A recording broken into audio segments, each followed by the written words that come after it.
Kwa hiyo imekata tiketi ya kuingia hatua ya makundi. Muhimu zaidi ni kwamba Tanzania kwa mara ya kwanza tumeandika historia ya kupeleka timu zote 4 kwenye hatua ya makundi katika klabu bingwa barani Afrika na katika kombe la shirikisho. Nataka kuchukua nafasi hii kwa niaba ya serikali kuzipongeza timu zetu zote zinazotuwakilisha katika mashindano ya kimataifa.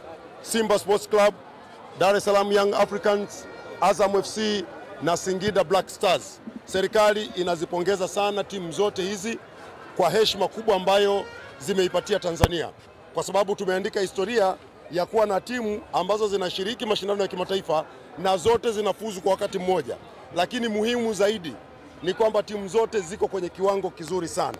Kwa hiyo tunaamini ile ndoto tulionayo ya timu zetu kwenda kucheza fainali inawezekana.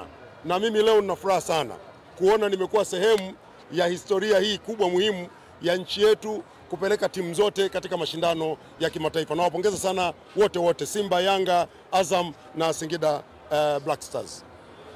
Mheshimiwa, kwa leo mzigo wa mama unarudi.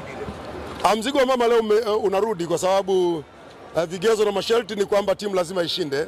Sio draw wala ni lazima ishinde ndio tunatoa. Kwa hiyo Simba walishachukua shilingi milioni 15 za ushindi wa kule Eswatini. Kwa hapa leo bahati mbaya wanasema maiti imepiga chafya. Kwa hiyo goli la mama limerudi, lakini kwa kweli sio mbaya. Nadhani ilikuwa ni plani ya mwalimu kwamba timu isitumie nguvu nyingi sana kwa sababu tayari ilikuwa na mtaji mkubwa wa magoli na nafasi ya kusonga mbele katika mashindano. Mheshimiwa, kwani ulikuja na shilingi ngapi? Mimi kama kawaida, mimi kama zote. Si mliona juzi Azam juzi wamefunga 7 na wamepigwa 35 on the spot. Kwa hiyo mimi mama hana mbambamba. Lakini ushindano unazungumziaje kimataifa na timu zetu zote kwenda hatua ya makundi? Kwa kweli kama kuna kitu kinaleta faraja ni namna ambavyo timu zetu zote zimekuwa bora. Zote ziko bora sana. Msitishwe na matokeo haya ya draw leo ya Simba na Singizini. Hao Singizini nadhani wana mwalimu mzuri na benchi lao zuri la ufundi. Wamemsoma Simba na wamekuja wamezuia kufungwa na muda wote mmeona walikuwa consistent. Kwa hiyo mimi nadhani yote ni matokeo, ndio umuhimu wa kushinda mapema.